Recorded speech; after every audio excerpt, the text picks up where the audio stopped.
Hey Gators and sports fans, get all your Gator talk, news, analysis, and opinions on the Pod Up with Matthews in the Morning podcast. Find us on your favorite podcast platform or watch us on Facebook Live between 8 a.m. and 9 a.m. every weekday.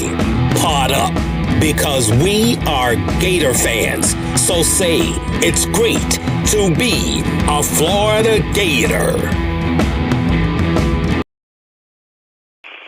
Morning and welcome to a Thursday edition of Pod Up with Matthews in the Morning from the Crime Prevention Security System Studios, large enough to serve you, small enough to carry. It's Thursday. You know what that means. That means we're going to be joined here in just a second by our college football analyst, Brent Beaird.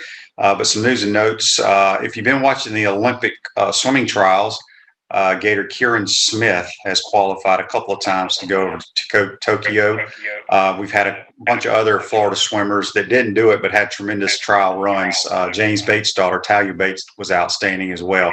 If you missed it last night in the NBA playoffs, the Clippers take a 3-2 lead over the 1 seed, the Jazz, and that's without Kawhi Leonard. A lot of people think he may have torn his ACL. Let's hope not. And then the 76ers blow a 26-point lead to the Atlanta Hawks. And boy, oh boy, what a mess. The Hawks are 1 game away from getting to the Eastern Conference Finals. And in hockey, the Canadians tied their series 1-1 with the Vegas Golden Knights. The Lightning play tonight. Their series is tied 1-1. But first, let's go ahead and head on over to the Titan MR hotline. We're going to be joined, as I said, by our college football analyst, Brent Beaird. Good morning, Brent. How are you? Shane, I'm doing well. Good to be on with you.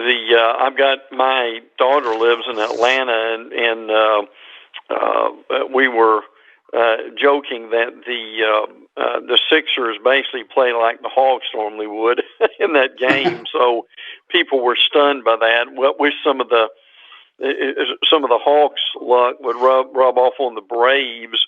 And I will say real quick too, Caleb Dressel from Clay County and Clay High School swims tonight to go to the Olympics. So hopefully he will make it.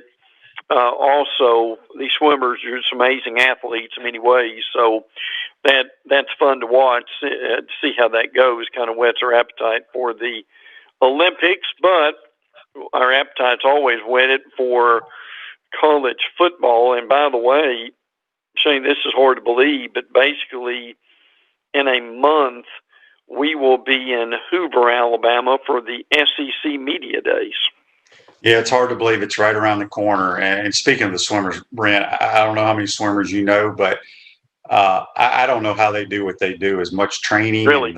and the hours they put in, it is absolutely remarkable what they do. But yeah, college football is right around the corner, and we have a lot to talk about today. First up, before we jump into the college football playoffs, I want to get your thoughts on that. Some news and notes around the country, what's going on. There's a mess with Herm Edwards and the Arizona State Sun Devils. Apparently, they were hosting recruits during COVID. What's going on out there? Well, this just came out basically yesterday that obviously we had a 14-month recruiting dead period during that time, and it was reported by Yahoo and Pete Thamel that there were allegations from an anonymous person who sent several pages to the athletic department for Arizona State, screenshot, receipts, pictures, emails to numerous potential violations within the program during that recruiting period. College programs really only could have virtual contact with players. So this has got a lot of attention for a bunch of reasons.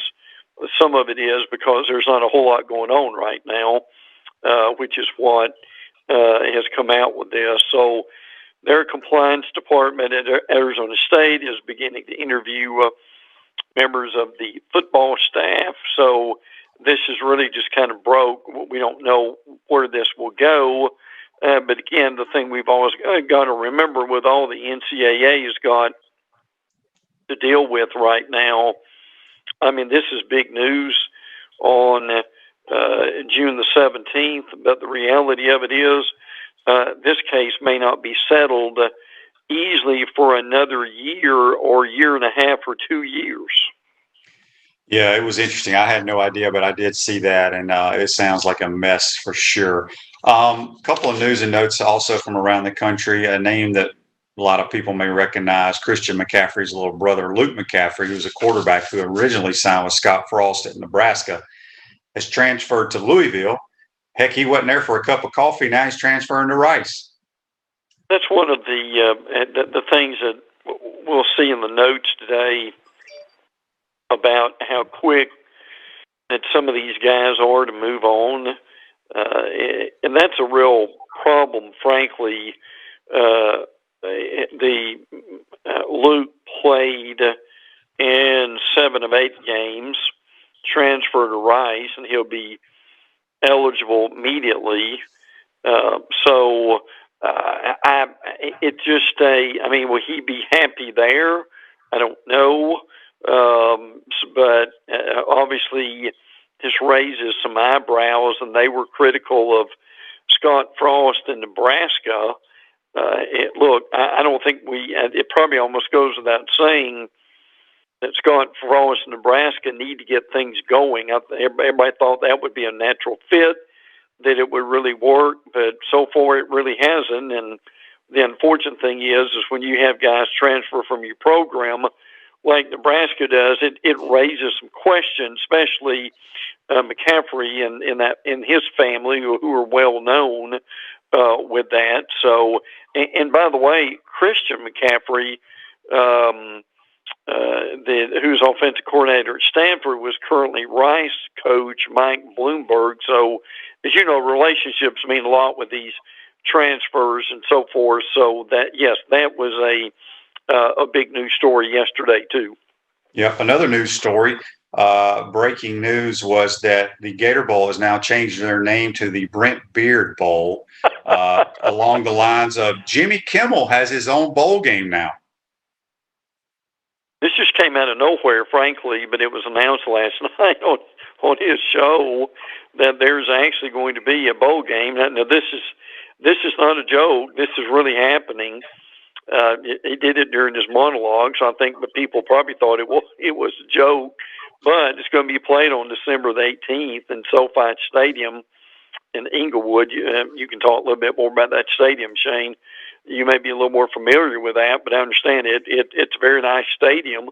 So he thinks it's going to be a big deal, the multi-year deal to put his name. I think what's so unusual about this is we've just never seen anyone's name necessarily associated with a bowl game. Now, I'm not saying he's paying the freight on this. I'm sure he's having help, but it does raise some interesting questions about, will we see more of this coming up in time? So, but my understanding is it's going to start this year. It will match the Mountain West champion against the Pac-12's number 5. Did you get that, Shane? Yeah, the number 5 bowl selection for them. Yes. I'm trying to think who was the number 1 team in the Mountain West this year. I get so confused with the Mountain West and all those conferences out there. But yeah, it's going to be at SoFi Stadium. That's the new stadium where the Chargers and the Rams share. State of the art, but it's very interesting. And Keith says here on Facebook Live, brought to you by Meldon Law, the only official law firm partner of the Florida Gators. He goes, the Brent Beaird Bowl. I love it. So I was kidding about that. We don't want to spread rumors that Brent's name's going on the Gator Bowl. Yeah, but, Well, we'd have to have a little more revenue than we do now. But the Mountain West, the predictions this year for the Western Division or Nevada, and the other division would be the Mountain Division is Boise State. So which is interesting.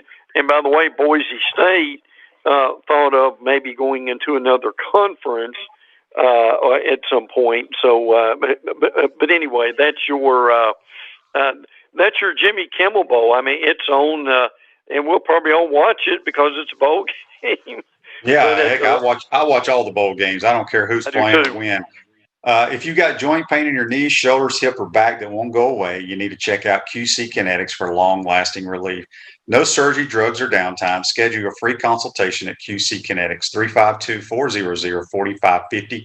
Call them today, QC Kinetics. That's 352-400-4550. Speaking with our college football analyst, Brent Beaird, here on the Titan Tomorrow Hotline. You can follow Brent on Twitter at Brent Beaird. Brent, before we get into the playoffs and other around the SEC, got a couple of texts that folks have shot on the text Titan Tomorrow text line. Ryan says, good morning. Question for Brent. Last year, we witnessed an historically bad season of defense. How much is COVID to blame, or is it most of it linked to practice time and contact limitations that are here to stay? Do you think we'll see better defense in 2021 or expect to see offenses run rampant again? Thanks, Ryan. Yeah, that's a really good question. And look, the offenses right now are ruling for, I think, several reasons. One is we've got quarterback talent and skill position talent that we've never seen before, which has kind of ushered in almost a 7-on-7 philosophy. I don't mean that we still don't tackle and we still don't block, but we've just got incredible talent at those positions. The rules have changed in favor of the offense. I'm sure Shane wishes some of these rules would have been in play when he was playing. But I think that has something to do with it too. You're seeing. I don't know if we're seeing, Shane, the emphasis on tackling, or at least correctly, the way we need to, because of some of the practice time is shortened. It's great for TV. It's great for the fans. And look, I'm not saying it's going to be Arena Bowl, but what I will say is the teams that will end up playing in the playoffs. Remember, we still got 4, not 12, but those teams will still have good defenses. I mean, Alabama's defense is supposed to be their best since 2016. Oklahoma's defense has really improved under Alex Grinch. Ohio State will, I think, be fine too. So, Shane, would you say that to be the case? That we've just had a number of things change over the last few years, and that's a really great question to kind of favor the offense right now. Yeah, I'll chime in. Coy says right here on Facebook Live, brought to you by Mellon Law, the best players are usually on the offense. The best players want to score. I do agree with that. Guys want to score touchdowns, first of all.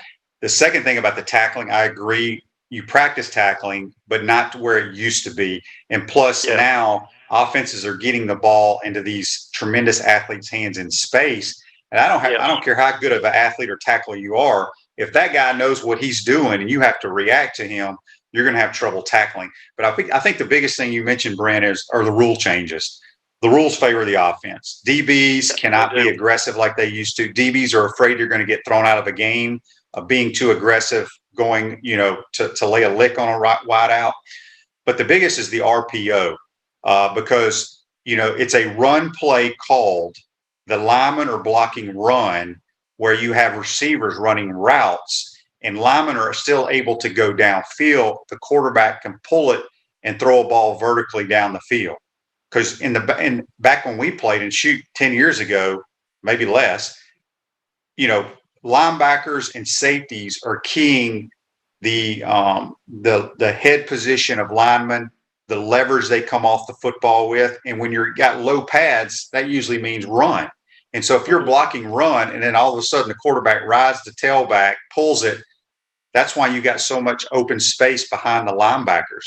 And the linemen are getting downfield. It's not fair for the defense, but that's why you're seeing it's basically 7-on-7 or basketball on grass, as you mentioned.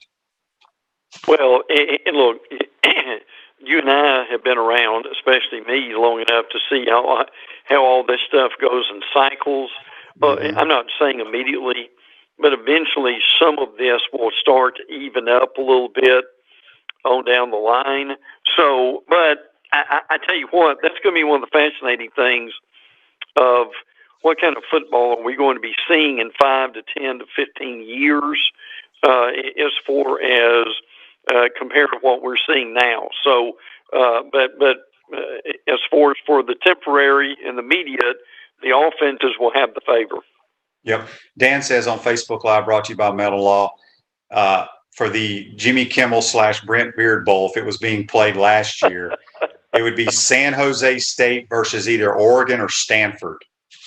So I don't know how many people would have tuned in for that, but true. I know Brent and I would have, but yes, we would have.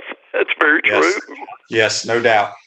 Refresh your vehicle and your brand with a vehicle wrap from Wrap Spot. June is your lucky month at Wrap Spot. Mention promo code Shane and receive 13% off your vehicle wrap. Got another text here real quick. It comes from Joe. Joe says, Brent, being a Heisman Trophy voter, who if you had to vote today, who would be your early Heisman vote winner?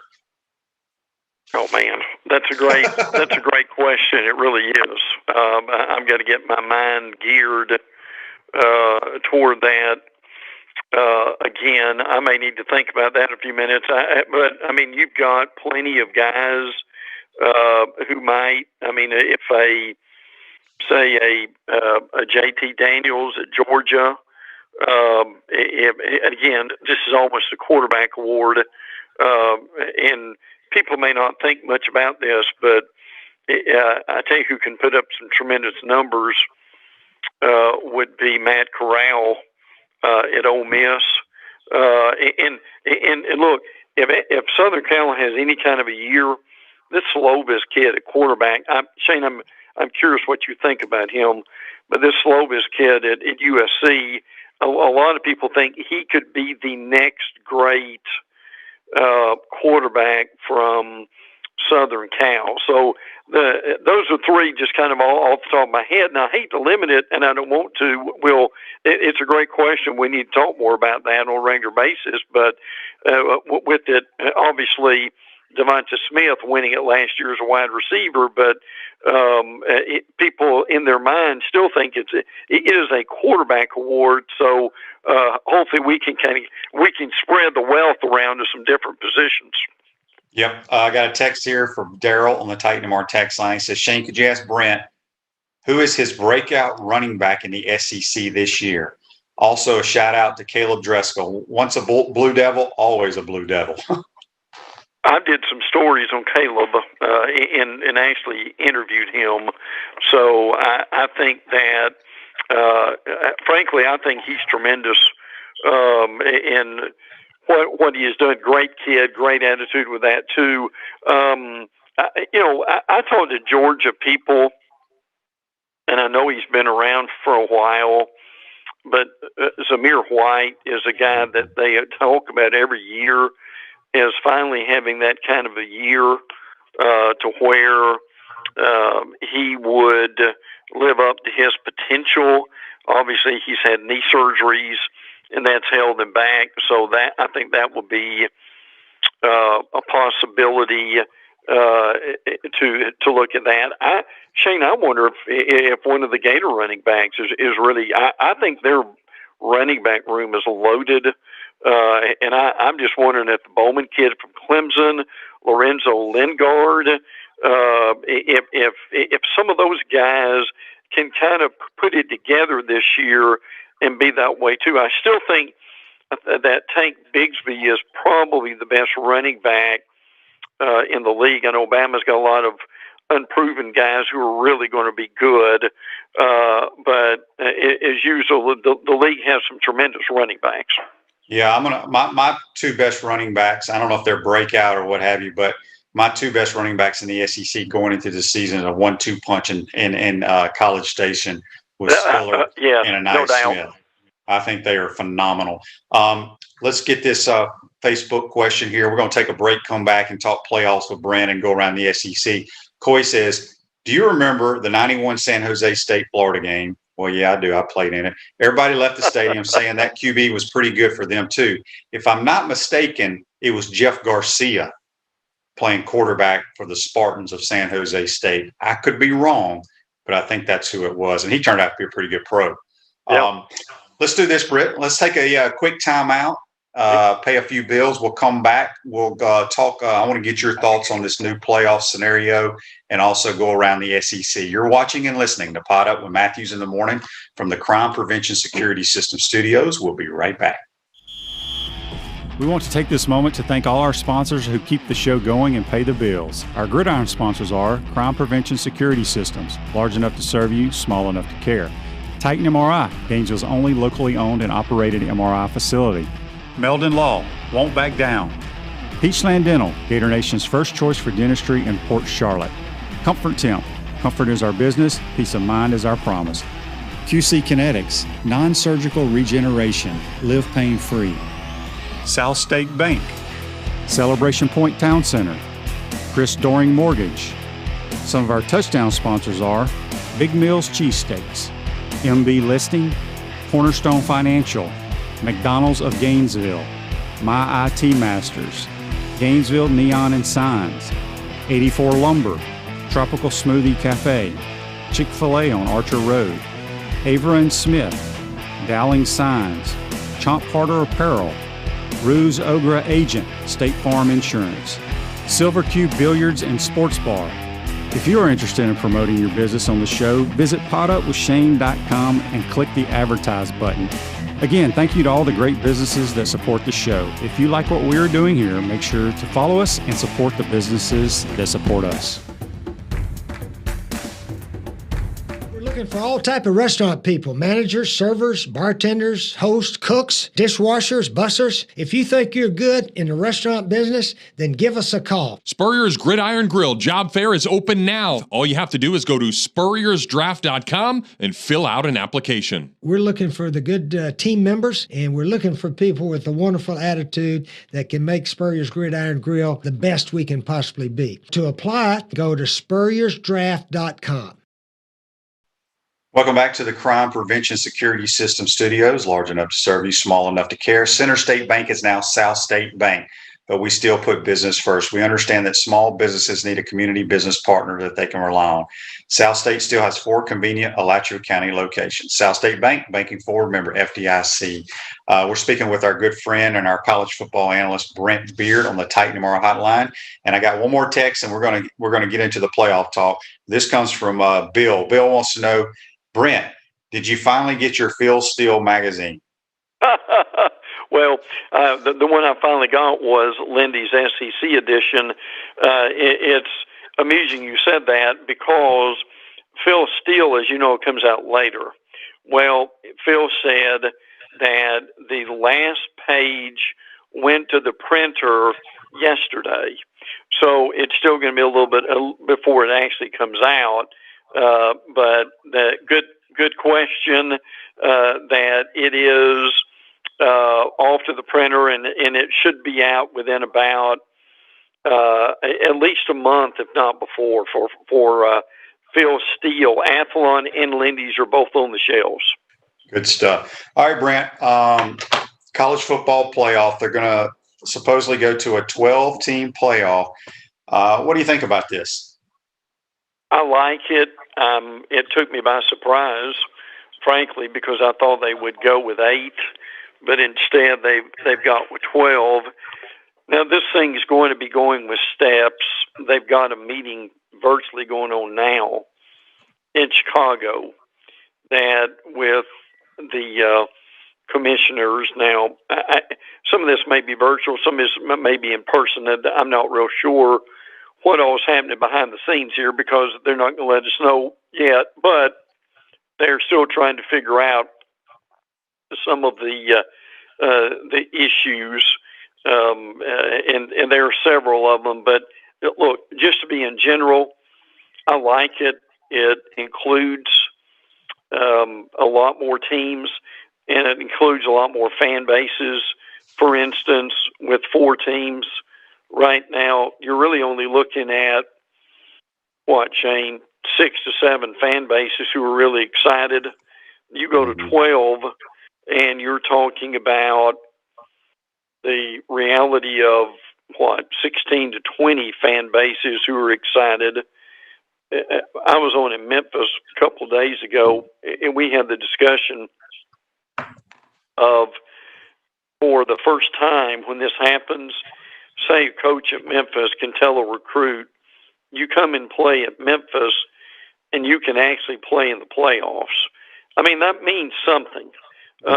Because American Conference is, and Mike Carrasco, I give him a lot of credit, he was very vocal in getting this to 12 and getting some of the love spread around instead of just to 4.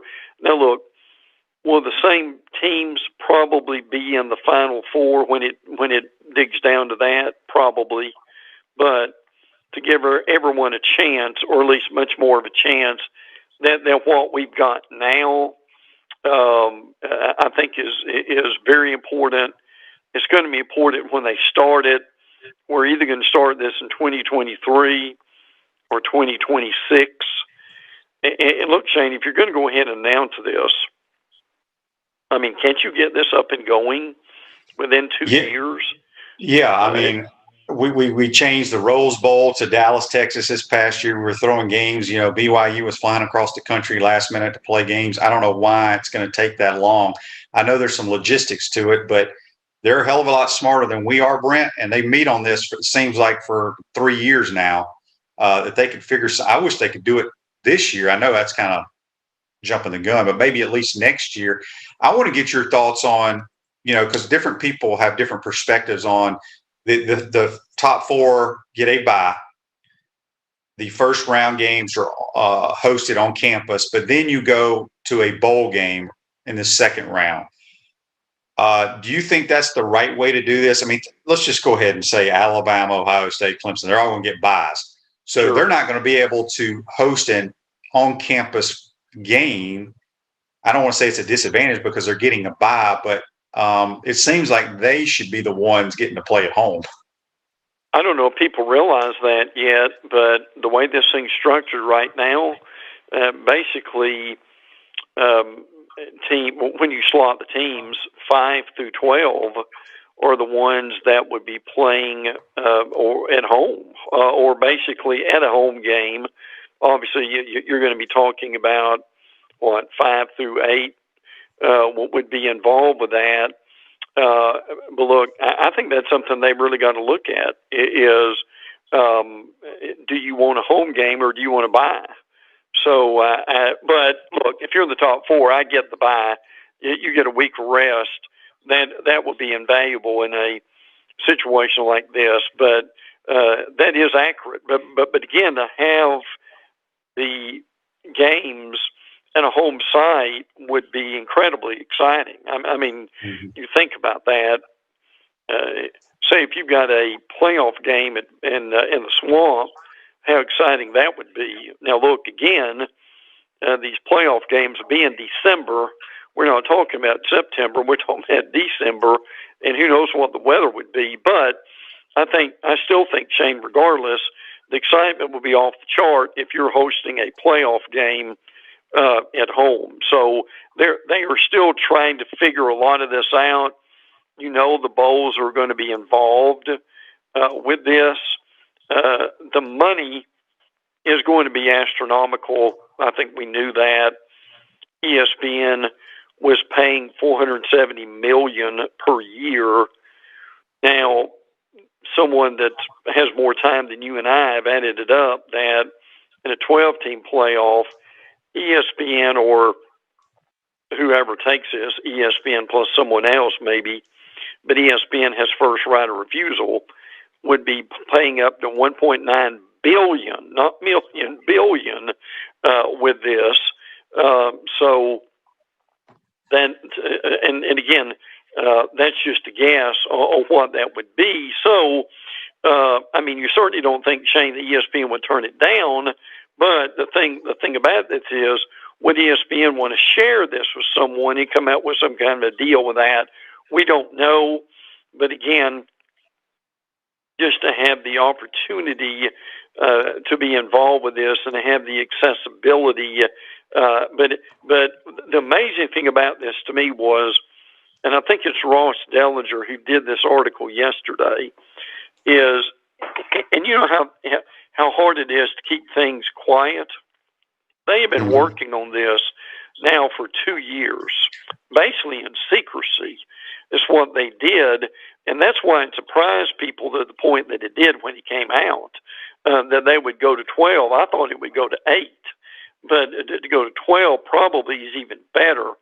Because, look, they looked at 16, and believe it or not, they even looked at 24. Oh, wow. So they settled on 12. To me, the reason this was able to come to fruition, Greg Sankey got behind it, and he's still the most powerful commissioner of all. So that had a lot to do. And look, it's exciting, but we've got to be careful in saying there's still a lot to be done here that, frankly, right now we just don't know. Yeah, I think the thing that intrigues me the most and gets me excited are the on-campus games. Whereas Absolutely. If Florida's in it, we could be traveling to Southern California and play the Trojans in the Coliseum, or Wisconsin may have to come to the swamp. I mean, you could be playing. You know, weather is weather. You know, Sure. you don't see them changing venues in the National Football League during playoffs due to weather. The Dolphins have to play in Buffalo in the playoffs sometimes. It just happens. And I think that's the cool part about this. Dan says on Facebook Live, brought to you by Meldon Law, seems like the teams that go on the road and don't win, it could not sit well with the fans. No bowl game for them and a few tickets on the road unless they do a 50-50 seating. I don't see them doing a 50-50 seating. Do you? No, I don't. But I'll say this. Look, the great equalizer here is to be able to have a chance to be in the playoffs, whether you play it at home or on the road or on the moon. And that's what will be exciting. I mean, I get the question, and it's a good point as far as to have the disappointment with that. But I still say, and again, I've used this a lot, is imagine if that Orange Bowl last year between Florida and Oklahoma would have been a playoff game. You'd have seen guys not opt out. You've seen them play, and that thing would have probably been 50-47 or something like that. So how exciting something like that would be, frankly. And again, but I still think the great part of this is to be able to say that you're in the playoff, and the excitement that you would have as a fan that would be building up to this. Brent, has there been any talk about, you know, these administrators and presidents have always talked about we need to shorten the football season because of the student athlete. They can't be away from class, this, you know, all that nonsense. Because in this format, if you win it all, you're going to play, 16 games? Yeah, you could play 16 or even 17, depending on where you start. So, yes. Yeah, but you know, I'm all for it. I think it's going to be very, very exciting for college football. The sooner it gets here, the better. All right, Brent. Now, go ahead. The only thing I was going to say is what you may see, Shane, is I think you're going to back the season up, and I think week 0, the last week of August, is probably going to become the first week of the season. So you're going to, and they may take away divisions and just play the top 2 teams in a conference. I think there are going to be some tweaks like that you're going to see that will give these players more of a break during the season. Yeah, I mean, think about, you know, with the conference champs automatically getting a bid, how important and how intense the championship games are going to be now. Yes. Oh, my goodness. So it should be good. Chris Doring Mortgage, they do mortgage lending, right? Helping home buyers throughout Gainesville and North Central Florida. Call Chris Doring Mortgage today at 352-244-0840. A few more minutes with our good friend Brent Beaird here on the Titan More Hotline. Brent, some kid named Arch Manning's getting a lot of love out there. Well, he is a 5-star 2023, not 2022, but 2023 quarterback.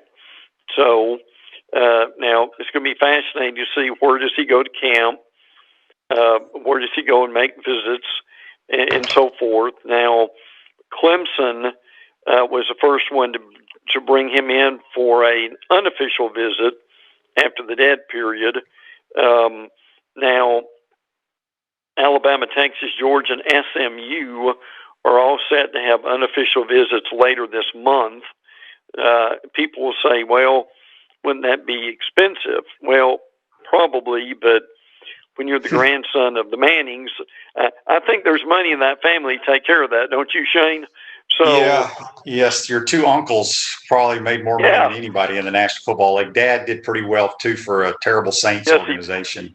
They're okay. Yes. They're okay. Yeah, but his recruitment will be off the chart, to say the least. Yeah, and I've gone out on a limb, and I've already got 3 schools that I think he's going to play at one of those 3, and I could be 100% wrong. But my 3 choices for him are Clemson, Alabama, and Texas. I think those are the 3 teams that one of those 3 I think he'll end up at. But I could be wrong. I don't see him going to Ole Miss. I don't think he fits what they do. I don't know if he wants to go to Ole Miss. I don't see him going to Tennessee, obviously. And maybe LSU you could throw in the mix, but I think it's one of those 3. But we'll see. I mean, heck, he's only going to be a junior, right? That's right. Yeah. So, all right, Brent, let's go around the SEC. Any new news out of Tuscaloosa? I think the thing with Alabama right now, this is more amusing than it is anything else. They've got a tremendous defensive back by the name of McKinstry. Do you want to pronounce his first name, Brent? Yeah, it's JaQuincy McKinstry, and he is officially now going by his nickname of Kool-Aid. Now, no, that's amusing, but this kid can really play.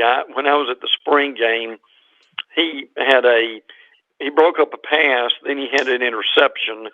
So it's one of those things to where he is, look, and I'm not saying he's going to be Deion, but he is a Deion Sanders type player in that wherever he is, he's a ball magnet. I mean, he just makes plays. It's really unbelievable. So that's kind of the biggest thing to come out for Alabama after Nick Saban got his extension raised last week. So in the program, it's going to say Kool-Aid McKinstry. That's correct. That's what it's going to say. Yeah, on the roster, yes. That's awesome. That's awesome. All right, what's going on with the Hogs? I think that a couple things. Dowell Logans will be their new tight ends coach.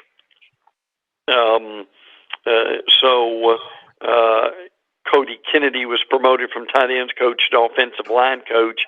When Brad Davis went to LSU, I remember the day when no coaches within the league would go to another SEC school. Mm-hmm. That's a foregone conclusion now, is it not?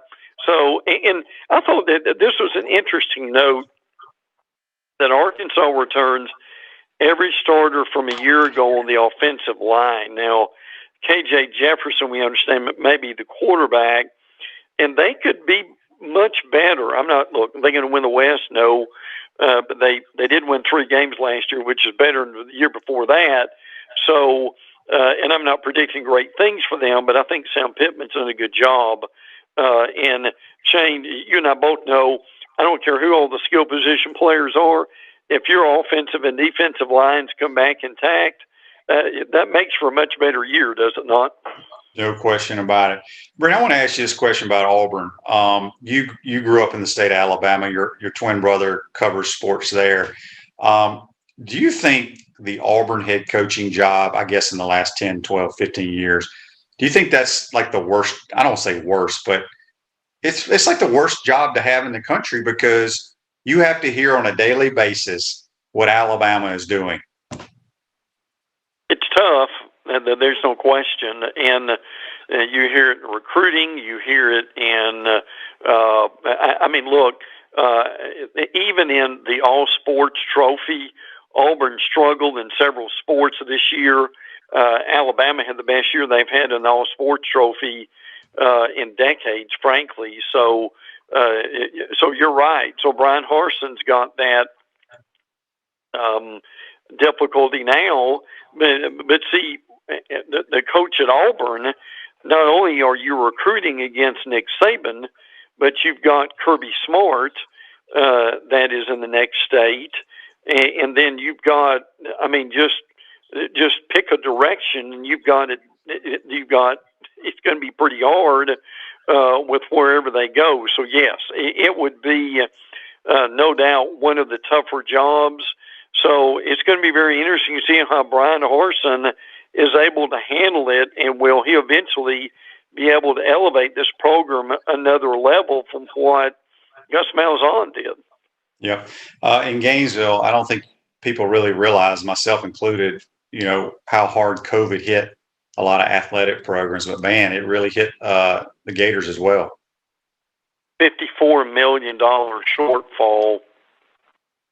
And again, you get money from the league, you get money from reserves. And look, Florida's smart enough fiscally to deal with this. But Shane, you can look at some of these schools, and some of this will come out as the year goes along. We would probably be amazed how many schools' athletic programs almost went out of business with this. And again, I think that the other thing that's interesting here is that they have got obviously the standalone football building, which now looks like it's going to be done in May, and not a lot's been said about, and this comes from an AP story about the renovation on the stadium. People may not realize not a whole lot's been done at the stadium as far as a major remodel since 2007. So we're talking about chairback seats and shade. Listen, the shade would be worth it, nothing else to go along with that. So, Shane, you can see it really is amazing how COVID affected athletic departments and what it's going to take to overcome that. Yep. Yeah. Any good news or bad news coming out of Athens? Demetrius Robertson, who transferred from Cal, and we really thought that he was going to be very good. He caught 50 passes at one point at Cal, but he never really became the guy we thought he would be at Georgia. He has entered the transfer portal, so that will be interesting to see where he's going. Now, another situation, the Turnage kid, who is a defensive back in Alabama, is supposed to be at Georgia. And we talked about this a little bit last week, that Georgia updated his roster and he's not on it. So we're not quite sure what that means, if he's going to hang around, straighten some things out, or is he going to go to somewhere else, Tennessee, Minnesota, Kansas State, TCU, among others, that have been in contact with him before. So, again, this is people think this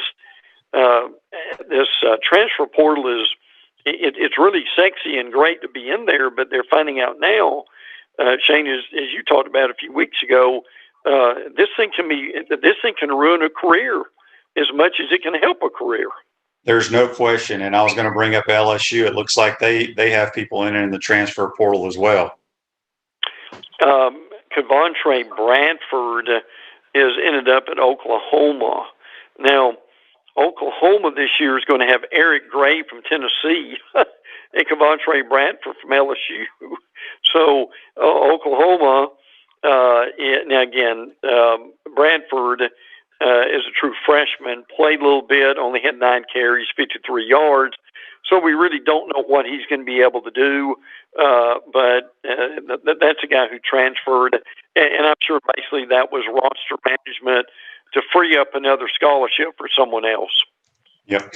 What's going on in Oxford? Any new news out of Ole Miss?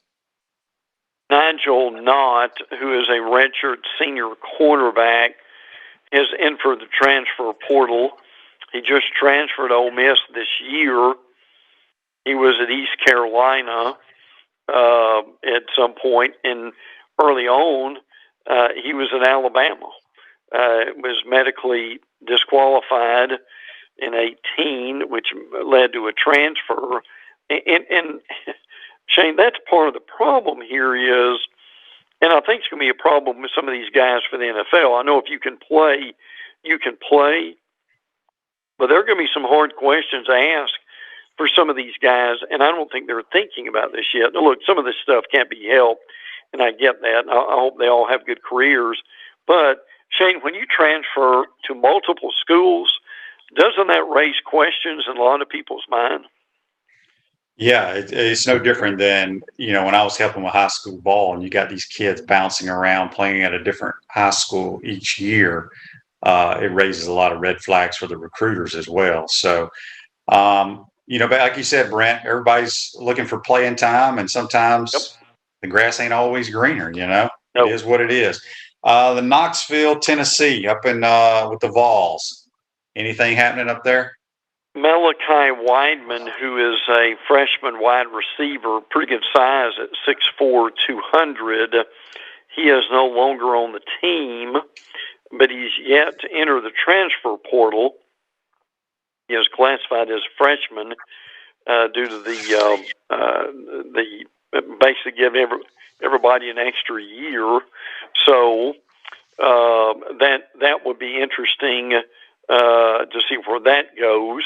But a lot of people like this kid, so I think he'll end up somewhere. But sometimes I don't know if these guys are getting their academics together. They're just looking around to see what's going on. They may all have other issues in their lives at this time. So hopefully he will find a landing spot too. Got any nuggets before we let you go, Brent? Yeah, Elijah Blades from A&M this surprised me a little bit. He has entered the transfer portal. He was a really good JUCO quarterback a couple of years ago. He 19 tackles and 3 passes in 2019. He opted out in 2020, and now he's looking around.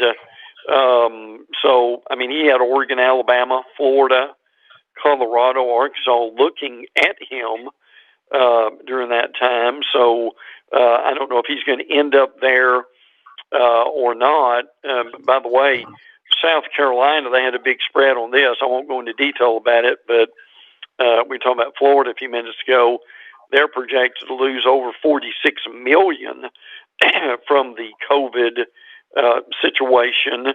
Former Tulsa redshirt junior cornerback, and I'm going to give an attempt at this, Caleb Evans is transferred to Missouri. They've had a lot of guys transfer out, so it's good to see them get somebody who is transferred in. Mississippi State redshirt freshman defensive back Cameron Threat entered the transfer portal. Hasn't done a whole lot, so that will be interesting to see kind of what he does. Ole Miss junior linebacker Jacquez Jones transferred to Kentucky. Look, this is odd here, Shane. I'll say it real quick. He really played over 1,000 snaps in 3 seasons at Ole Miss. So going to Kentucky, he will be probably an immediate starter. Jacquez Jones, he could have stayed at Ole Miss and continued to be a starter. I guess sometimes you want kind of a different point of view. So that was one of the more unusual transfer situations that I saw this week, was going from Ole Miss to Kentucky after you played 1,000 snaps for Ole Miss. That was odd. Yeah, that is odd. Brent, you worked overtime today. We owe you multiple steaks. Before we let you go, you got a pick for the College World Series? Vanderbilt. I think Vandy's got 2 dominating pitchers, and when you've got that, you can win. And listen, if Arkansas had won, NC State beat them, congratulations to State, but you would have had basically half the field from the SEC. Still, you've got several. We'd be very interested to see how Tennessee does, and also Mississippi State. So should be a lot of fun. I always enjoy seeing that, and they have some opening ceremonies on Friday, but I think they start actual play on Saturday. They sure do. Well, Brent, good stuff as always, my man. Have a great weekend. Happy Father's Day, and we'll talk to you next week. Thank you, Shane. Take care. Thanks much. All right, that's Brent Beaird. Join us on the Titan Tomorrow hotline, full of knowledge when it comes to college football. We're going to take our final time out. You're watching and listening to Pot Up with Matthews in the Morning from the Crime Prevention Security System Studios. We want to take this moment to thank all our sponsors who keep the show going and pay the bills. Our gridiron sponsors are Crime Prevention Security Systems, large enough to serve you, small enough to care. Titan MRI, Gainesville's only locally owned and operated MRI facility. Meldon Law, won't back down. Peachland Dental, Gator Nation's first choice for dentistry in Port Charlotte. Comfort Temp, comfort is our business, peace of mind is our promise. QC Kinetics, non-surgical regeneration, live pain-free. South State Bank, Celebration Point Town Center, Chris Doring Mortgage. Some of our touchdown sponsors are Campus USA Credit Union, Adams Rib Company, Doreen Wiebe Realtor Caldwell Banker, MM Parish, Gator Dominoes, Celebrate Primary Care, Gator Bait Media, Wrap Spot, Okido America, Gators Dockside, Style Cuts, Ironwood Golf Course, Meadowbrook Golf Course, Silverback Concrete Company. If you are interested in promoting your business on the show, visit potupwithshane.com and click the Advertise button. Again, thank you to all the great businesses that support the show. If you like what we are doing here, make sure to follow us and support the businesses that support us.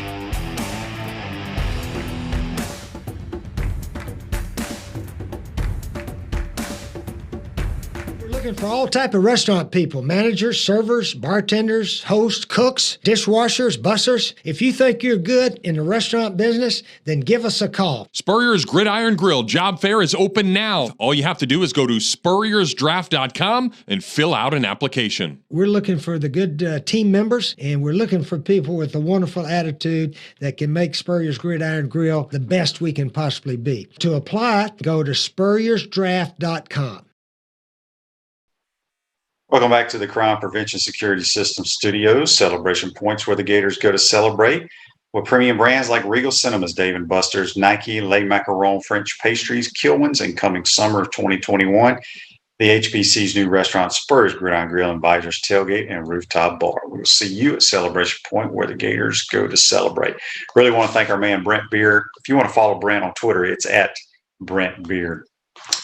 This Day in Sports brought to you by our good friends at Comfort Temp. Comfort is our business. Peace of mind is our promise. Comfort Temp's now hiring team members with all levels of experience, great culture and benefits, and opportunity for growth. You get a $1,000 sign-on bonus for qualified positions. Call them today. That's 352-376-2366. This Day in Sports in 1962 at the U.S. Open, which is cranking up here in a couple hours out at Torrey Pines at the Oakmont Country Club. Jack Nicklaus, the Golden Bear, wins his first major title by 3 strokes in an 18-hole playoff over the King, Arnold Palmer. That's This Day in Sports, brought to you by our good friends at Comfort Temp. If you have any issues with your AC, give those folks a call. As we said, the U.S. Open starts today. We'll get to watch golf tonight. Hopefully the weather stays good. It usually is out there in that area at Torrey Pines. So I'm anxious to check that out. I hope everybody out there has a wonderful Father's Day, all the fathers.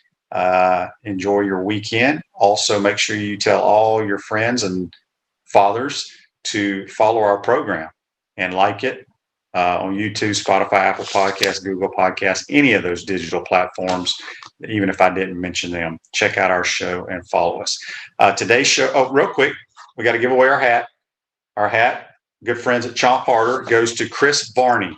Chris Varney, you win the Chomp Harder hat. So our staff will get in touch with you, or you get in touch with them, and they will get you the hat. Today's show's a wrap, brought to you by Wrap Spot. Have a great weekend. Well, still, it's only Thursday. I keep thinking it's Friday. Still, have a good weekend. We'll see you tomorrow. Take care. Trying to get the fans fired up. 2nd down and 10. Matthews rolling to his right, in trouble, can't find anyone. Now he throws it for Harrison Houston, who makes the catch. He's in the open field. Harrison to the 20. They're not going to catch him. Touchdown, Gators.